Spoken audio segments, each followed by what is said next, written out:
Good evening. Welcome to Inside City Hall for Tuesday, November 18th, 2025. I'm Errol Lewis. A meeting between President Donald Trump and Zohran Mamdani could get as much attention as an international summit, and it sounds like it could happen even before Mamdani is sworn in as our next mayor.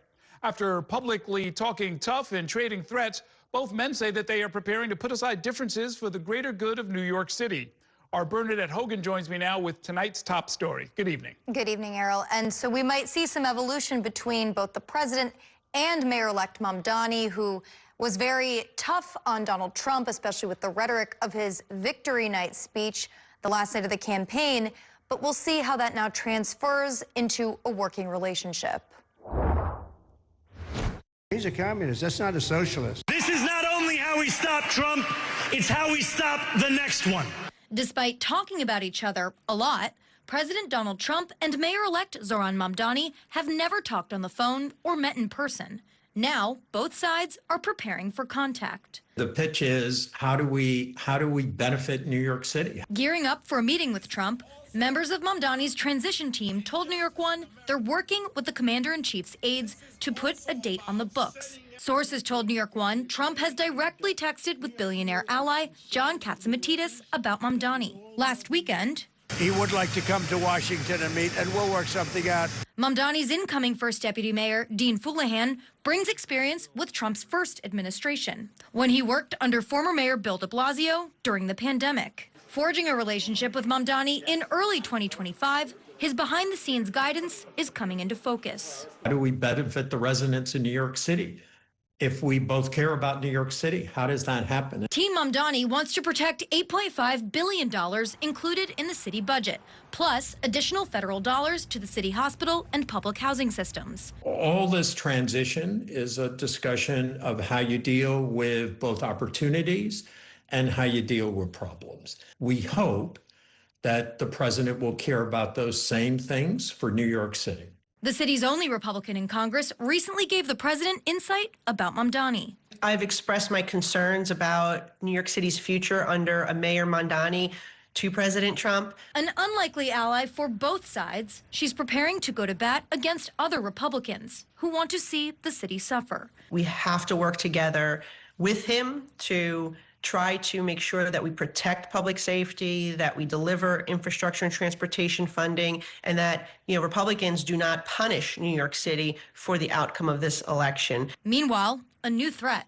We're going to be coming to New York City. We're already there now. Teams are there now. But we will increase the enforcement presence in New York City. U.S. Immigration and Customs Enforcement is also expanding its physical setup within the city, sources confirmed to New York One. Meanwhile, Governor Kathy Hochul is watching. Governor Hochul directed me after what we saw happen in LA around ICE and the National Guard deployment to start to put together plans to manage if that were to happen in New York. Working with New York business leaders and now running weekly meetings with Hands Off New York City, a coalition of activist organizations, recently adding Team Mamdani. We're sort of bringing them up to speed with all of the organizing and planning we've done to date, and then frankly dividing up responsibilities moving forward. Bray says Mamdani should take a page from Hochul's book. She's slammed federal cuts to SNAP and ICE enforcement while negotiating a reversal of Trump's death sentence on congestion pricing, revived a key wind energy project, and greenlit a controversial gas pipeline. The most important things to stress right now are the fact that, New York is an economic engine for the country. And this White House is invested in the economy writ large.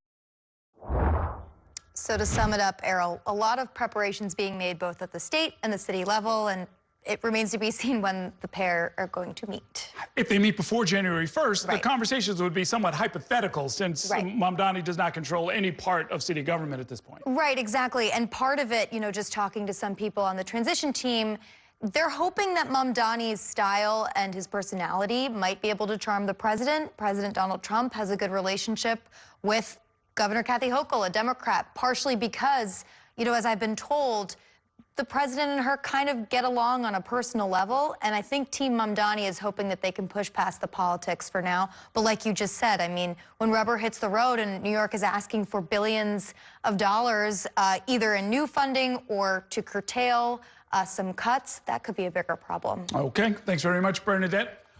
Meanwhile, tonight, a new poll shows Governor Kathy Hochul leading her opponents in next year's election, in one case by more than 20 percentage points. But the poll also shows dissatisfaction among New York voters that could allow Hochul's likely Republican opponent, Congresswoman Elise Stefanik, to build a case against the governor.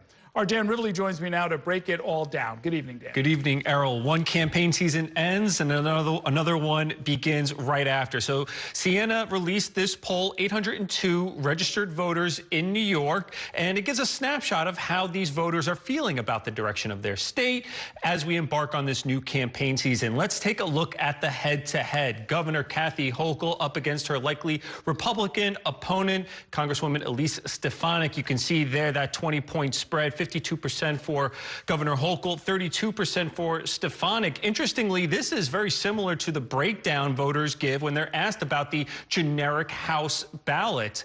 For the generic Democrat would get 55% of voters said they would support a generic Democrat, 55%, and a generic Republican, 32%. So you see Kathy Hochul's doing as well as a generic Republican. Now, let's take a look at how voters are feeling about the direction of the state. Right track, wrong direction. Wrong direction has a plurality. 45% of voters said they felt New York was going in the wrong direction. 39% said it was going in the right track. Now let's look at how voters feel about the incumbent governor, Kathy Hochul.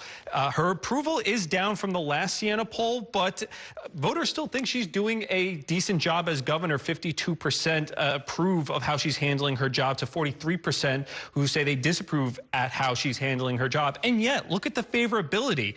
Her favorability did drop among voters, and it's at 43%. And more voters, 45%, have an unfavorable view of Kathy Hochul herself. Now, let's look at the question when the pollster asks, do you want to re-elect Governor Hochul? 42% said yes, they do want to re-elect her, but 48% said they want someone else. And when the pollster asked, well, who would that someone else be? More than half replied that they wanted a Republican. We spoke with Steve Greenberg, the Siena pollster, about how the candidates can use this poll as their roadmap to campaign season. What Hochul has to do is hold Democrats and see if she can win a majority or at least a significant minority of independent voters and maybe crack a few anti-Trump Republicans. Stefanik has a much harder job. So she's got to hold all the Republicans. She's got to win some of those moderate or more conservative Democrats, and she's got to win the lion's share of independent voters. No Republican can win statewide without doing those three things. And Siena also polled voters on some other political figures important to New York. Let's take a look at Mayor-elect Zohran Mamdani. Siena broke it down also by region. So we see Mamdani would enter City Hall with some goodwill among New York City voters. 57% of New York City voters said he will be good for New York City. But go out to the suburbs, well, 51% of suburban voters said he would be bad for New York City. That could portend some interesting politics and campaigning in a governor's race where there is a statewide electorate. Let's also take a look at Senator Charles Schumer. He is deeply underwater here on his favorability ratings. 55% of voters had an unfavorable view of him. And what is driving that? A drop in support among Democrats. Still, 45% of Democrats have a favorable view of him, but a high percentage, 43%, have an unfavorable view of him in a heavily Democratic state that is bringing down his poll numbers, Errol. All right. Thanks very much, Dan. We're going to take a short break now. When we come back, City Controller Brad Lander rejected a deal to drop the charges related to his September arrest at an ICE holding center. Instead, he is insisting on his constitutional right to a trial. We'll explain why. Then I'll be joined tonight by City Council member-elect Kayla Santosuosso. We're going to talk about her recent win in southern Brooklyn. And then later, environmental organizations are suing the state over a project that would construct a pipeline from Pennsylvania to New York. I'll talk it over with a leading environmental advocate. Stay with us.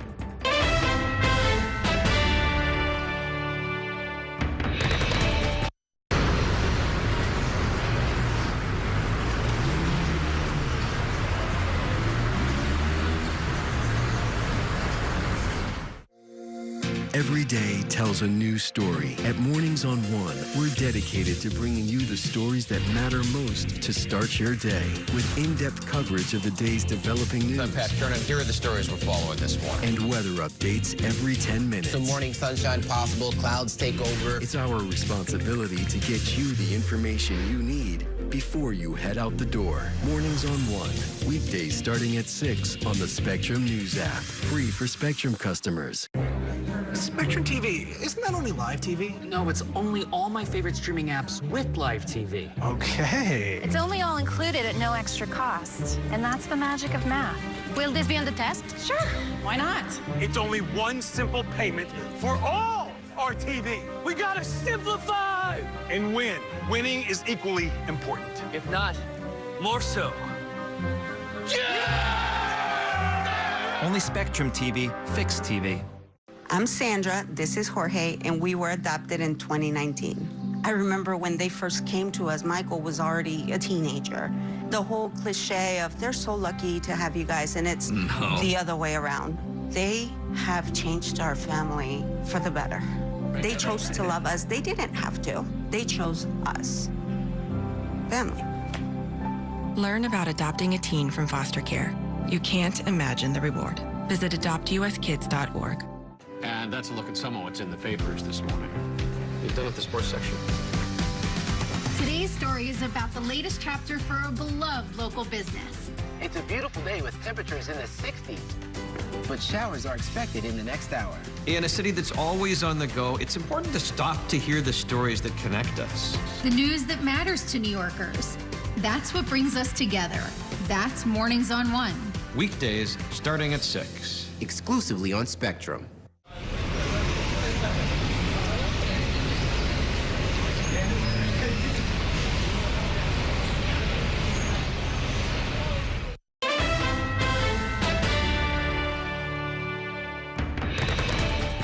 Welcome back to Inside City Hall. City Controller Brad Lander will be headed to trial following a September arrest at federal immigration court. Lander is requesting the trial to fight misdemeanor charges that he says are unfounded. Our Kelly Mena joins us now with some details. Good evening, Kelly. Good evening, Errol. And he's going to trial, but the goal is to expose the conditions on the 10th floor at 26 Federal Plaza. Earlier this year, the city comptroller, along with dozens of other city and state officials, were arrested protesting those conditions at immigration court in Lower Manhattan.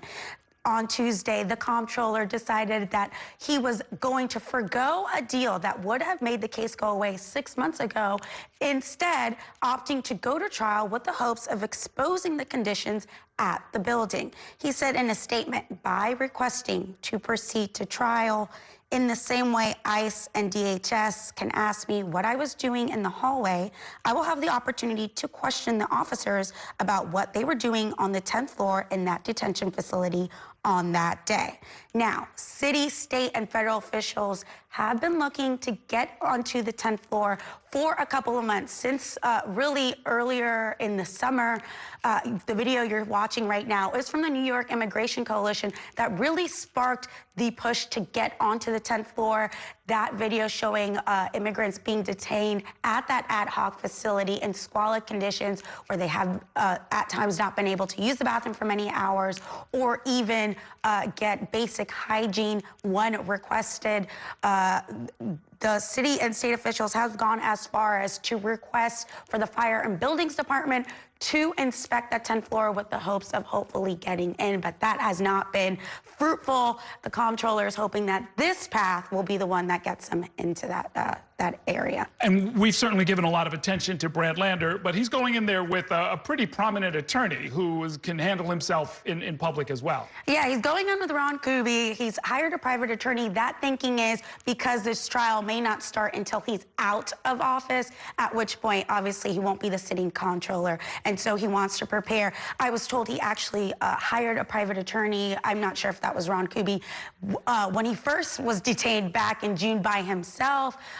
But this Kubi knows exactly how the system works. He's practiced in this. He's aware of what is at stake. And really, he knows that the point of this is not about, about the charges that the comptroller is facing, but about trying to get information and details about what's happening on that 10th floor. There really hasn't been anything that's come out of there. We've even seen Congress members try to go up to the door, and they've been denied access, and they're sitting federal officials that should have access to that part of the Right. So in a lot of ways, the main tool that they have is that they'll be able to get a lot of information from people under oath. That's right. And under oath, they're going to have to tell the truth, talk about the operations, how they're getting, how long they're holding these migrants here, what the conditions are there, how they're operating with these people there, and whether it's safe conditions. You know, I spoke to a family that had their child there held for some time, and they mentioned how bad she was doing mentally, physically, and deteriorating while she was being held there, Errol. Okay. Thanks very much, Kelly.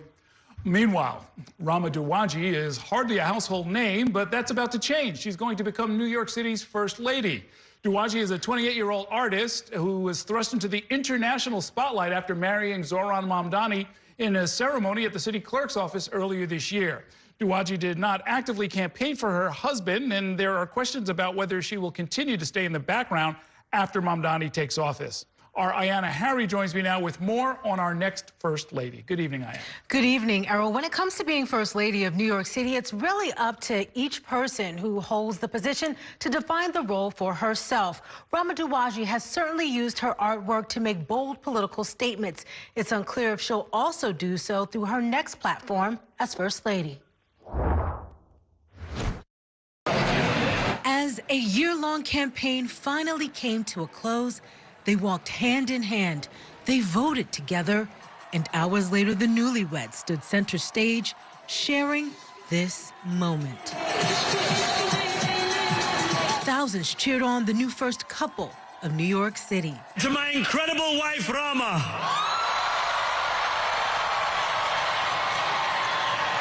Hayati, there is no one I would rather have by my side in this moment and in every moment.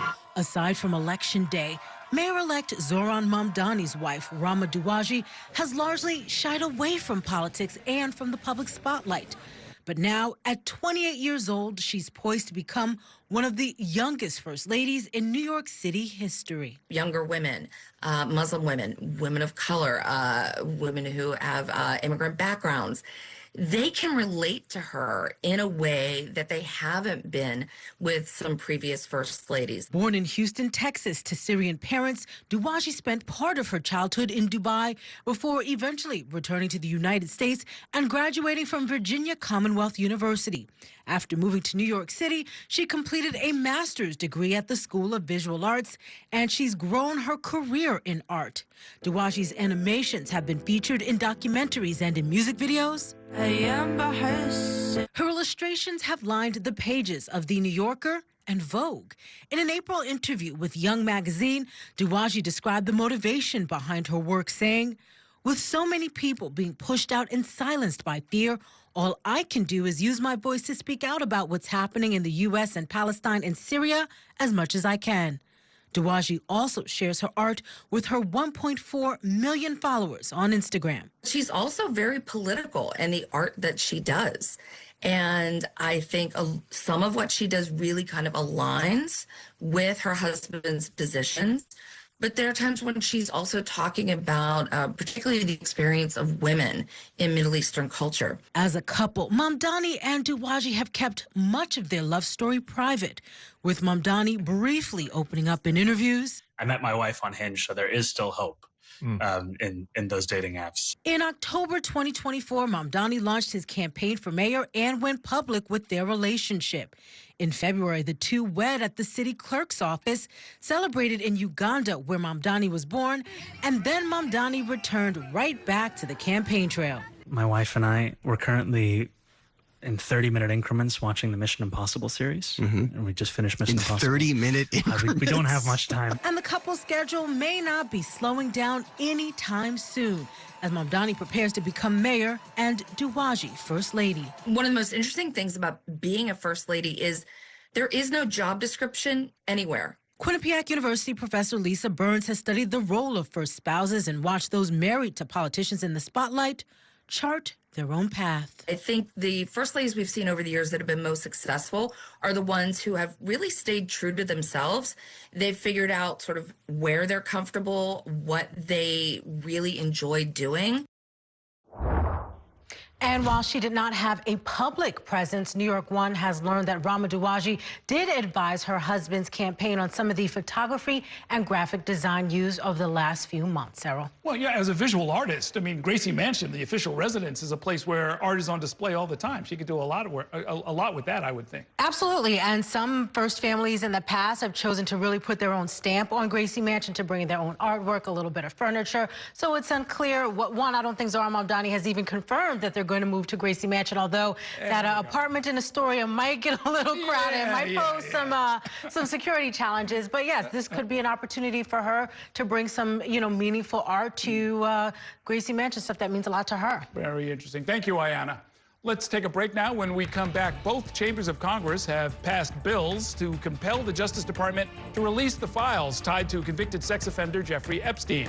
We'll bring you an update from Washington, D.C. next. Stay with us.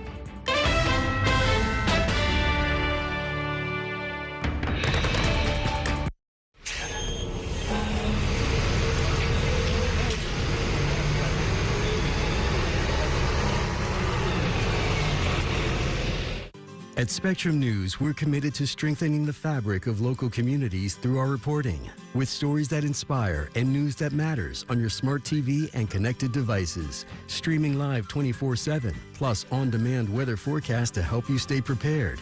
It's all there as you step outside with the Spectrum News mobile app, keeping you informed and in the know throughout your day. Spectrum News, free with your Spectrum subscription, exclusively for Spectrum customers, now available on your favorite devices. It's only a game. It's only a little rivalry. It's only a ritual. When I come home And a few generations. you're always there. And only Spectrum TV includes all your favorite streaming apps with live TV at no extra cost. It's only a game. It's only everything. Mom was always organized, but she started forgetting to pay her bills on time. And she'd buy the same gifts over and over. Telling the girls about my Alzheimer's diagnosis was really hard. At first, we had our cries, but then we were like, okay, let's make a plan. Early detection gave us time to adapt together. It's so important for you to think about what you can do and making the most of what you have. If you or your family are noticing changes, it could be Alzheimer's. Talk about seeing a doctor together. From my time growing up in Queens watching New York One to my time reporting here, I've seen how quickly a story can change. At News All Day, we bring you the news as it's happening, from around the boroughs to local government to your neighborhood. Because our city never stops moving. 3, 2, 1. Hi, I'm Shannon Ferry with the day's developing stories. But first, stay up to date and informed with News All Day, weekdays from noon to 4.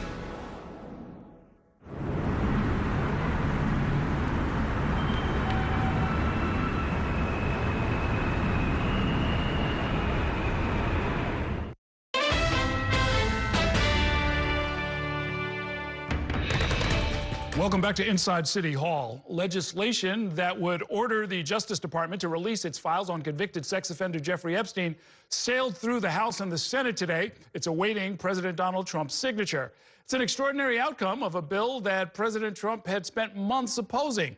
But he reversed himself over the weekend after it became clear that a growing number of his fellow Republicans were prepared to defy the president and vote for disclosure. Spectrum News national political reporter Daniel Grimes has the details from our Washington, D.C. bureau. Good evening, Daniel. Well, hey there, Errol. Yeah, this all moved really swiftly, and I just want to underscore just how stunning it is that this bill passed both chambers with near unanimous support when just days ago there was tepid support among Republicans.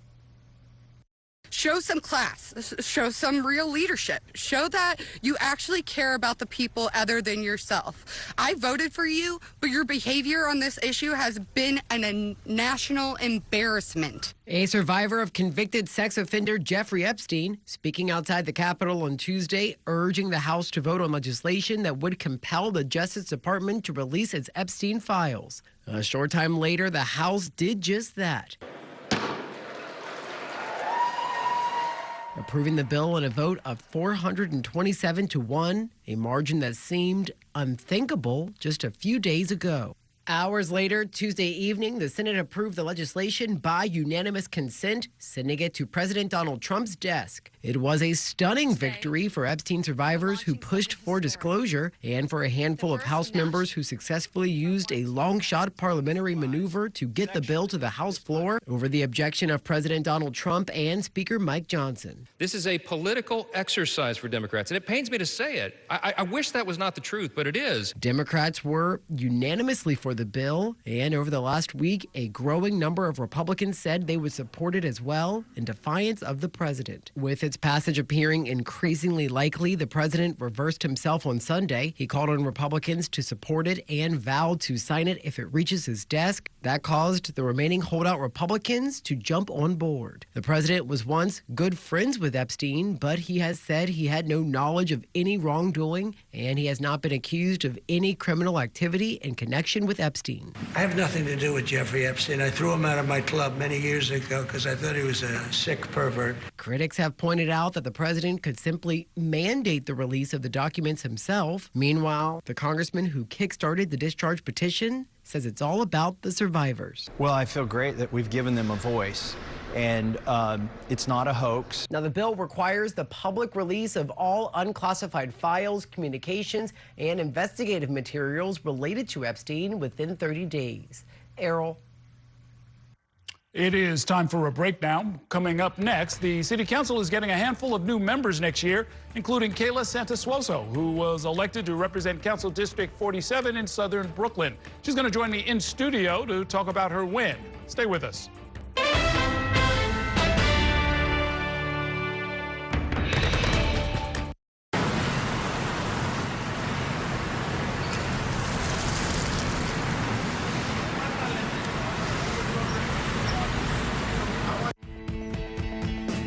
In Focus with Cheryl Wills, a weekly show discussing decisions and potential solutions for issues making an impact in your community and your city.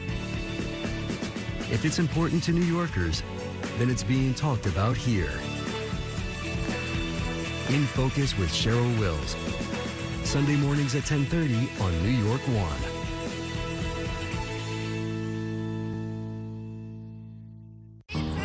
It's only a slice. It's only made possible by Spectrum, connecting businesses of all sizes, like small businesses, instantly serving up orders and inventory on the Spectrum Fiber broadband network. And factories, seamlessly connecting to farmers in the field with tailored solutions that always deliver. It's only a slice. It's only everything. Get your business free fiber-powered internet forever. Call to find out how. I'm Chris Jakimick. I served in the United States Air Force and I deployed 3 times. So in 2017, I was serving as an Air Force First Sergeant. Our motto in that role is my job is people, everyone is my business. But unfortunately in that year, I would lose my own brother, Lance Corporal Adam Jakimick, to suicide. The majority of veteran suicides are from guns. I store my weapons securely, not only for myself, but for my family. My service never stops. At Spectrum Noticias, we recognize that our New York City community is vibrant and diverse. Spectrum Noticias delivers balanced coverage of the stories that matter in our communities and across the country. Our journalists are based in the neighborhoods we cover, ensuring you get in-depth reporting on what's happening in the places we call home. So join us at Spectrum Noticias. We're always on, always there for you. Now available on your TV. Check your local listings. Also available on the Spectrum News app.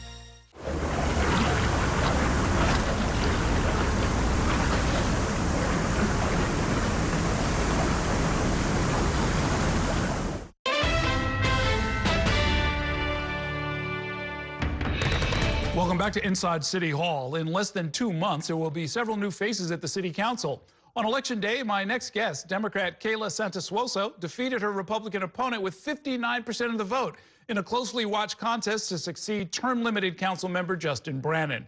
Come January, Santosuosso will represent neighborhoods in South Brooklyn, including Bay Ridge and Bath Beach, Dyker Heights, and Coney Island. Councilmember-elect Kayla Santosuosso joins me now to talk about her victory and her plans for office. Welcome to the program and congratulations. Thank you so much. Thanks for having me.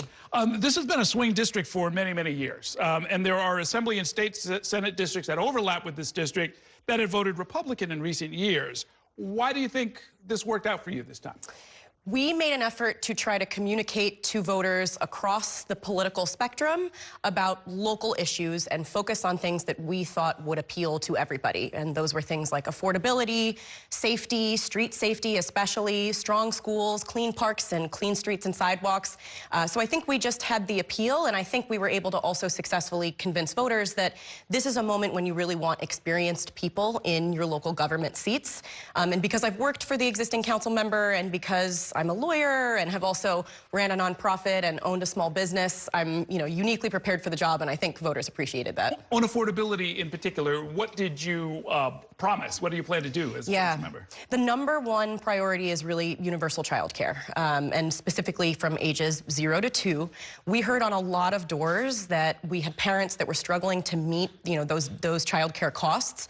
It can really run an extra rent payment for most families, and so we were seeing families, especially in Bay Ridge, that were getting priced out and moving away because they couldn't afford that child care. So, I'm not the only one calling for this, of course, so I enter a council and I think to some extent into a city with a mayoral administration and a governor's office that recognizes that this is a need. So. You mentioned doors. It sounds like you did a lot of door knocking. I sure did. Yeah, but to describe that, because, even at this late date, there are a lot of political candidates who go out there and they think, well, I'll drop some mail, I'll make some appearances, I'll show up at the local clubs. What do you get by door knocking that you can't get any other way? First of all, I think you get the real temperature check on what people are concerned about. I'm lucky. I get that through working at the council member's office, but you start to go out there and you talk to utter strangers and see what's on their minds. And honestly, that really informs the direction that we take with campaigns and with our priorities. I also think it really gets people to know who you are and what you're about. There's only so much that a mail piece or a media appearance can do, but once I'm in front of someone and talking to them about how I could respond to their specific concern, I think that makes a difference. And a council district, while big, it's not an insurmountable task, right? No, but requires a lot of work. So I got used to not having a life for pretty much 7 months, yeah. Your Republican opponent outraised you, actually, in campaign contributions. Yeah, not by much, but I think he did with private funds a bit. Okay. Yeah, and you had matching funds, though? I did, yes. Okay. We both did, yeah. So you're going to make history as the first woman to represent Bay Ridge in the city council. That's right. And it's the majority woman council for the second time. That's right. Is that important in this moment? Yeah, I think it is. First of all, just a little bit of history for Bay Ridge. I'm certainly not the first woman to run or to try, but I think voters were really excited this time around to see a fresh face and to see a woman entering in, particularly when we're talking about things like child care, particularly when we're talking about protecting reproductive rights amidst, sort of attacks on the federal administration.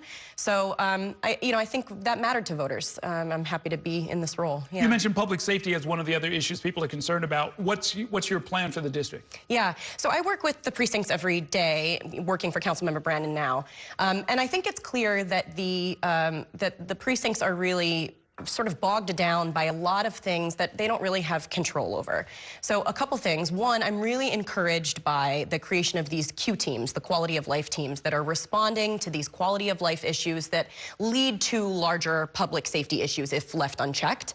They're doing a great job, and this is especially true with things like mopeds on our sidewalks and irresponsible driving. So that's great. And I'm encouraged with the new administration, hopefully the idea that we can maybe remove some of the harder to solve issues that maybe don't necessarily belong in the everyday work of the NYPD so that they can focus on, investigating crime, preventing crime in the first place. What committees do you want to serve on, and why? Definitely parks. We have a ton of green spaces in southern Brooklyn. We're very lucky in that way. But there's two issues within parks I want to focus on. One is I want to be able to build more safe, clean, and usable bathrooms in our public parks. I think that's an accessibility issue, a family issue. But it's extremely expensive to do that. So I want to get at the root of why that is and how we can kind of expedite some of that. Yeah. And the second thing is forestry, which is a division of parks that oversees so much of our street tree planting and care. When I was at the law department, I saw how many lawsuits arise from, these sidewalk flags that are lifted by tree roots. I watch, constituents who are having issues with the trees adjacent to their homes that never get pruned and they have to wait for years at a time. So it seems like it's underfunded, under-resourced, but we might have to rework some of the ways that division is set up, and I want to get into that. I also want to be on sanitation to get at the bottom of, why our streets and sidewalks are dirtier than they were pre-pandemic. So I have spent some time down there. Like a lot of other people, there were years where I had to keep going to the dentist, and they're all down there. They're all down there. Doctor's row, dentist row, yeah. Yes. But let me ask you this: when it comes to development, housing development, there's been a big controversy in the City Council. There was the passage of these charter amendments specifically because the need to increase supply has got to be part of the conversation. How will that play out in your district? Yeah, so, and we have to keep in mind our district spans from Bay Ridge to Coney Island, and in some ways the housing challenges are different, sort of as you travel. High rises in Coney Island. That's right. Lower density. And I think Councilmember Brannan in particular has done a pretty good job in the last couple of years of trying to build more affordable housing, particularly on the Coney Island side. I think it was something like 700 apartments this year alone. So we are doing more of that. In Bay Ridge, of course, there's kind of less space in general. But I've always been someone who recognizes that, look, we are in an affordability crisis moment, right? We have a historically low vacancy rate. We should build where it makes sense to build and without fundamentally changing the character of the neighborhood. It's still unclear to me if our district is actually going to be included in those 12 that are going to be affected by, the ballot proposal 2 that passed. But if so, I just want to be able to still use my bully pulpit and my voice and work with the City Planning Commission and the entities that be to say, look, we want housing that people can afford in our district. Let's just make sure it's going, where it makes sense. I mean, part of what happens is districts like, at least on the Bay Ridge side, that have been lower density, developers get the message over the years and they don't even think about approaching you. Some may approach you now with some ideas about perhaps upzoning or using certain parcels for development, right? Yeah, and I think Bay Ridge people know that there are areas where it does make sense. We have 4th Avenue, which is really dense. We can't forget that Bay Ridge is home to some of, a large stock of rent-stabilized housing units, and tall buildings and areas, I think, that are industrial where it would make sense to build. So I'm not someone that's categorically against building at all. I just want to make sure, it doesn't totally compromise the character of the neighborhood. Okay. Now, in our last minute, your first vote will be the most important one. Who do you plan to support for Speaker of the Council? Yeah, we're lucky. I think we have an embarrassment of riches right now in terms of candidates. And I think it's important to me that it be a woman, particularly because it's the second time around that we're in a women majority council. I'm confident we're going to be in good hands no matter who we end up with. Okay, I didn't hear a name, though. Not quite yet. Haven't committed. I'm still an uncommitted person. Yeah. All right. Thanks so much for coming by. Congratulations again. Thank you for having me. Thank you. All right. We're going to take a short break now. When we come back, the state's Department of Environmental Conservation is facing a lawsuit from environmental groups over its approval of a pipeline under the New York Harbor. I'm going to talk it over with a leading advocate who's opposed to the project. That's coming up next. Stay with us.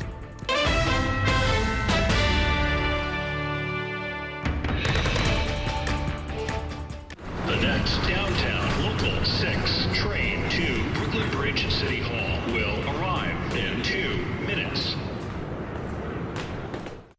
After 30 years of forecasting for New York, I've learned it takes a dedicated team to cover all the weather our city has to offer. I'm so honored to be a meteorologist here at New York One because as a Brooklyn kid, this is the station that I grew up watching. Morning, noon, or night, our team is here to bring you accurate forecasts you can count on, from severe weather updates to our weather on the ones. Watch the New York One weather experts on your TV and on the go with the Spectrum News app. Your entertainment the way you want it. With Spectrum TV, all these streaming apps are included at no extra cost. So you can watch anything. Movies, series, sports, reality, news. Here's a look at today's top stories. Exclusive originals. We await your orders. And even more of your favorites with live TV. Stream across your devices and enjoy anywhere. See you later. Get it all with Spectrum TV. I'm an ex-drug dealer, and I'll be your sub today.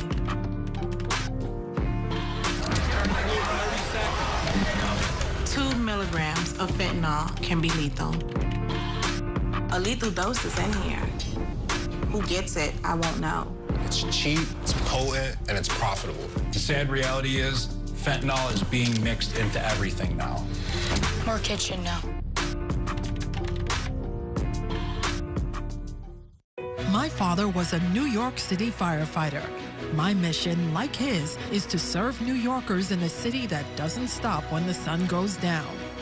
Being with New York One since the beginning, I'm now honored to join you even earlier each weeknight. Starting at 8 with New York Tonight, we'll explore the latest news developments, followed by New York One at 10 to wrap up your day. So join me each weeknight starting at 8 right here on New York One.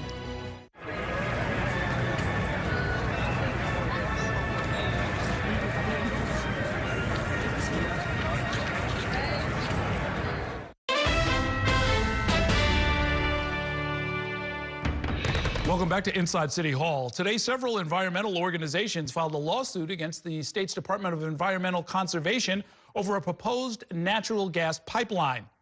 This is a look at the Northeast Supply Enhancement Project. It would run beneath New York Harbor to New Jersey. The project has been rejected by the state twice until this year when Governor Hochul approved the pipeline following talks with President Donald Trump. The move has sparked outrage by many environmental organizations, including the Natural Resources Defense Council, which is one of the groups taking legal action. The lawsuit argues that the pipeline project poses significant risks to water quality. Joining me now with more on all of this is Mark Eisman. He's a senior strategist at the NRDC. Welcome to the program. Good to see you. Well, thanks for having me. So tell me, I guess the long and short of it is it mostly the Clean Water Act that would be the restriction that you're saying is violated by this pipeline? Well, under federal law, states can review the pipeline to determine whether it's in compliance with their state water quality standards. This is a 23-mile pipeline under the bay, and twice before, New York environmental officials rejected it in 2019 and 2020, saying it posed risk to water quality. This time, the exact same pipeline, the exact same law, and they gave it the green light. And so you're arguing that they made it for, they've been arbitrary and capricious about this, or what? Well, put it this way.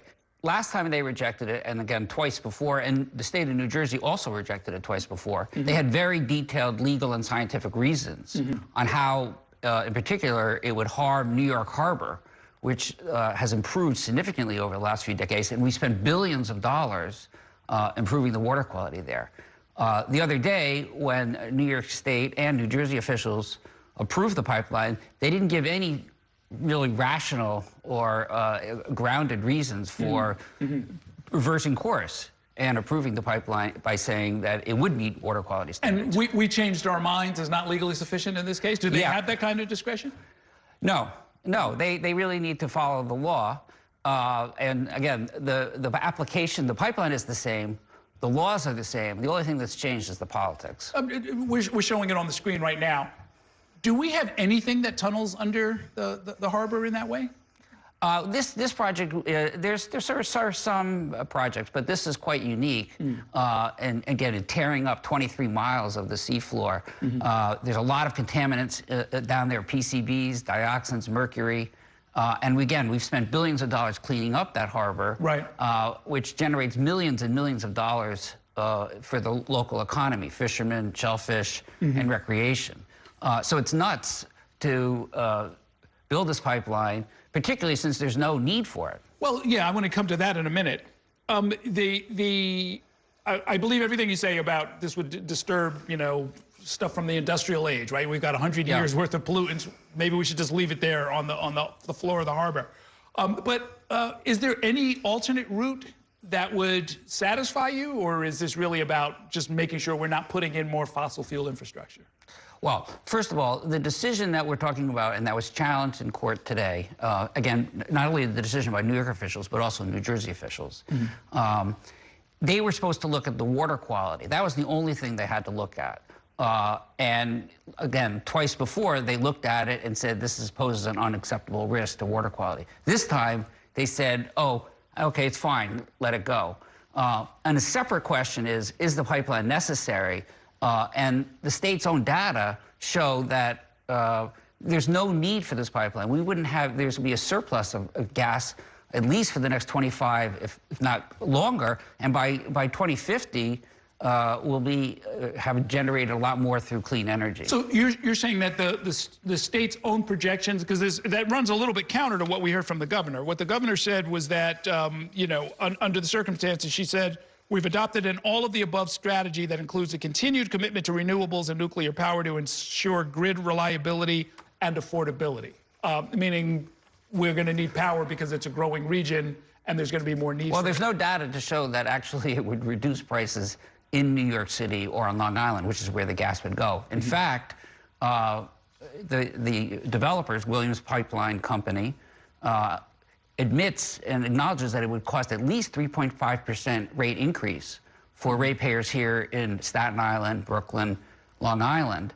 So we're going to lock in a rate increase over the next several decades to build a pipeline where there's no need for the gas. But I mean, you keep saying there's no need. You're absolutely certain that over the next 20 to 30 years, we have all the energy we need and prices need not ever go up? Well, we've looked at the data that the state itself, which is the Public Service Commission, is looking at.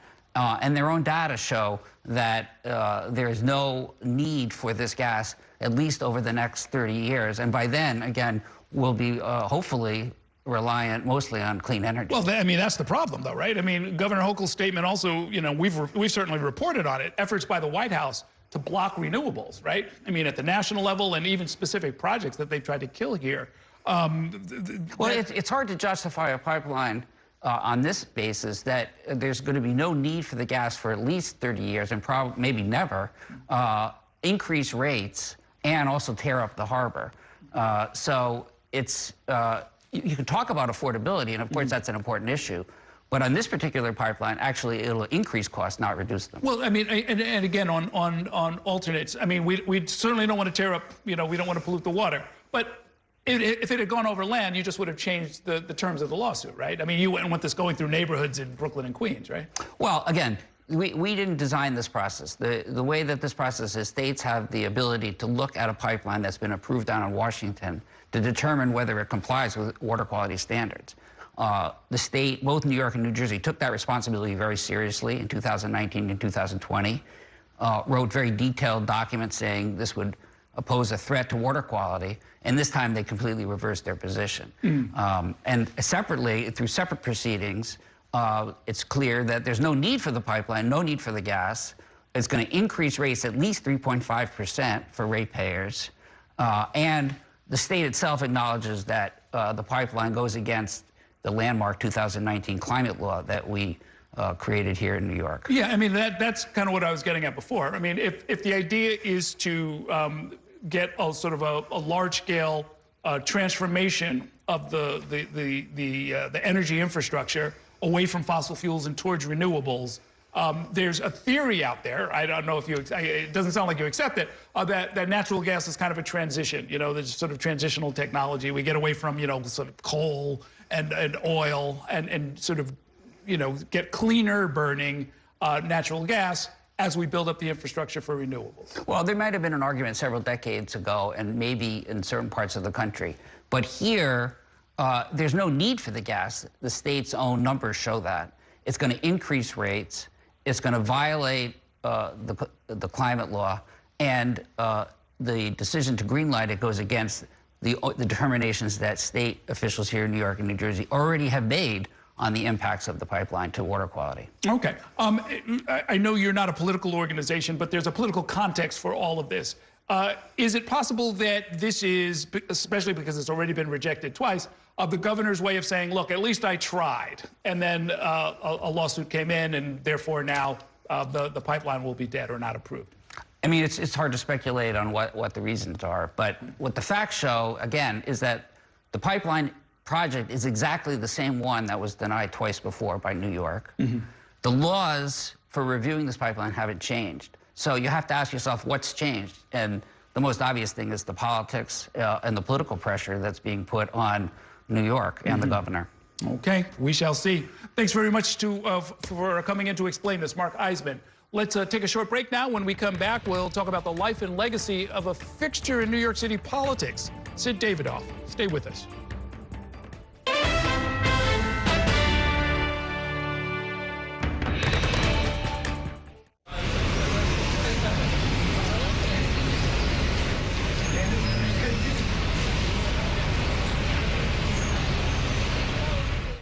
Here's the deal. People need a place to explore national issues that have an impact on their community. To understand those issues better, we're bringing together our team of local political journalists from across the country to break down what's happening. So join us every week to catch up on the key stories making a big difference across the nation and in your local community. Watch The Big Deal with Errol Lewis Friday nights at 9 on Spectrum News New York 1. Available on all of your favorite devices exclusively on Spectrum. There's an international travel plan with Spectrum that was an additional $10 a month as opposed to paying a ridiculous amount per day for roaming fees. This literally felt like my old phone carrier was reaching their hand into my wallet and just helping themselves to some of my cash. I like having no surprises when it comes to my cell phone bill. And with Spectrum, that's been the case. So it saved me a ton of money. Real customers, real savings. To see how much you can save, visit spectrum.com/save.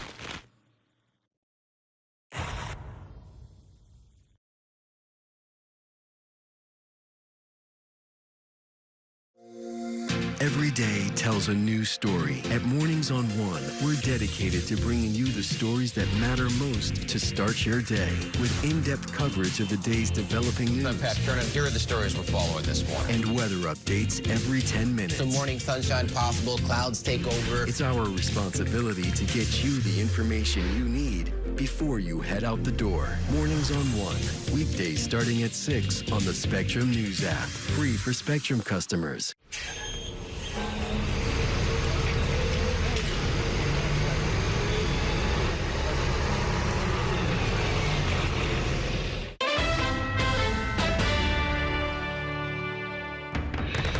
Welcome back to Inside City Hall. Sid Davidoff, a legendary figure in New York politics, died over the weekend after more than half a century as one of the city's premier power brokers. Our Bobby Kuza joins me now with a look back at a storied political career that began in the administration of Mayor John Lindsay. Good evening, Bobby. Good evening, Errol. And Sid Davidoff may not have been a household name among the general public, but among the political class, he was certainly a household name. I mean, it is almost unheard of to be so politically influential for as many decades as Sid Davidoff. Sid Davidoff was a political prodigy. In his mid-20s, he was already a trusted aide to John Lindsay when Lindsay swept into office in 1965. He ran for mayor against, everyone else was tired and he was fresh, and he brought young people into his administration, a lot of young people, and Sid Davidoff was one of those people. Liz Holtzman, who would later become a congresswoman and city comptroller, also worked for Lindsay. Davidoff was on the front lines, whether it was a 9-day sanitation strike or the unrest at Columbia University, where Davidoff was sent to negotiate with protesters. It was an incredible time. After leaving City Hall, Davidoff would build a 50-year career as one of New York's premier political operators, an informal advisor to mayors and governors. He was a tennis partner of Mayor David Dinkins and a strong supporter of Mayor Bill de Blasio. You may seal your vows with a kiss. Who officiated his wedding to Linda Stacy at City Hall. He's the alpha and the omega. Anybody involved in politics or government knows the name of Sid Davidoff. Longtime State Assemblyman Keith Wright, after leaving office, joined Davidoff's law and lobbying firm, which Davidoff built into a powerhouse. He was a real griot. He knew the history. He had institutional memory, and people came from far and wide to seek his advice. Davidoff, who was raised in Queens and attended City College and NYU Law School, was described in this 1967 New York Times profile as Lindsay's walking guide to the streets of New York. The mayor's schedule, once he left City Hall, was mine. It was when he went to the communities, into the neighborhoods, whatever it was that was under my jurisdiction. Perhaps his biggest point of pride, Davidoff was number 12 on President Richard Nixon's enemies list, which caused him to be investigated by the IRS and others. In an opinion piece last year, he wrote, "I think it should absolutely be carved into my gravestone. He was lucky enough to be on Nixon's enemies list." They saw the way to get to Lindsay was to go through me. And they made my life somewhat hell. Respected on both sides of the aisle, Davidoff was honored on the floor of the House Tuesday by Republican Congressman Mike Lawler. He worked right up to the end, always thinking about what more he could do for the city and state he loved. But it was the tumultuous Lindsay era where admirers say he truly left his mark. Sid Davidoff, in essence, helped to make it possible for Lindsay to govern the city. And we all still owe him an amazing debt of gratitude for that.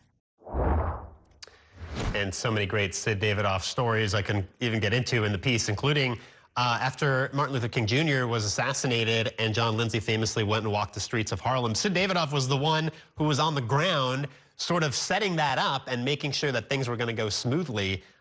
When he got there, which was a very explosive situation.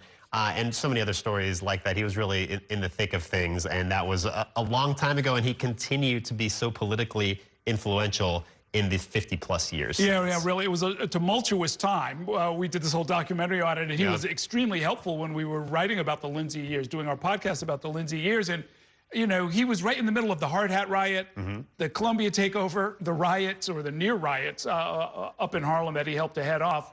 And he would tell these stories that, they were kind of matter of fact, that he was supposed to be in the middle of things and fix them, and that's pretty much what he did. Right, and he didn't really have a title that was like deputy mayor or chief of staff. He was kind of just this fixer, right? He was an aide who was on the ground talking to communities, and because of that, he was really in the middle of all of these episodes. Really an extraordinary man. Thanks, Bobby. So Davidoff was 86 years old.